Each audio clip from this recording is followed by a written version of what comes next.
Bonjour à vous, Guillaume. Bonjour, merci d'être là. Grosse semaine pour l'intelligence artificielle, célébrée par plusieurs prix Nobel. L'IA, elle impressionne autant qu'elle fait peur. Et si on apprenait à vivre avec, en tous les cas, la question est posée. Vous avez été étonné par la promotion 2024 de ces prix Nobel qui a été dévoilée cette semaine.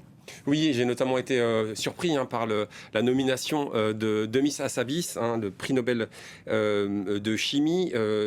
C'est un personnage, il a été champion d'échecs très jeune, un prodige. Il a passé son bac à l'âge de 16 ans.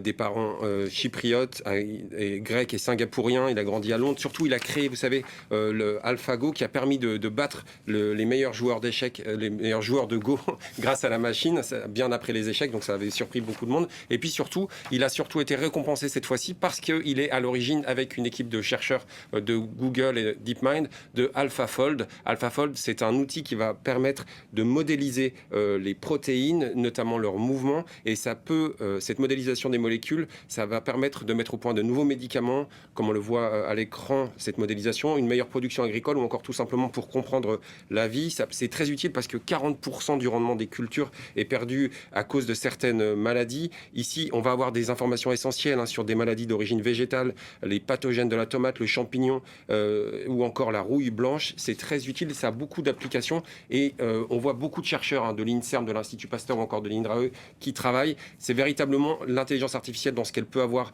de meilleur. Il y a d'autres sociétés comme Meta ou encore Nvidia qui travaillent là-dessus, mais c'est véritablement un bel exploit que ce qu'a réussi AlphaFold et Demis Hassabis. Il y a cet exploit, mais dans le même temps, cette même intelligence artificielle, Guillaume, a poussé un autre prix Nobel à démissionner l'an dernier. Oui, c'est ça. C'est un peu surprenant qu'à une journée d'écart, on a eu Geoff Hinton qui, lui, a eu le prix Nobel de physique.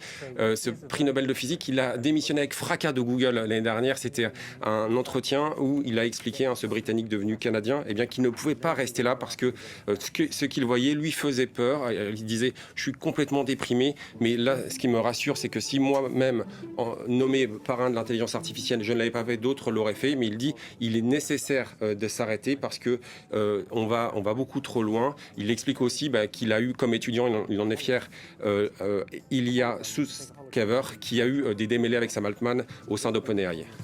Et l'une des craintes de Hinton, c'est que l'on soit dépassé par cette IA qui devienne beaucoup plus performante que nous. Oui, c'est ça. C'est-à-dire que j'ai eu la chance de parler très récemment avec Sébastien Boubek, qui dirige le groupe de Machine Learning Foundations à Microsoft, et il explique qu'il a été extrêmement surpris par les dernières prouesses d'OpenAI, avec un robot conversationnel qui littéralement réfléchit, qui va imaginer certaines parties de licorne alors qu'il n'en a jamais vu. On est dans le multimodal, on est véritablement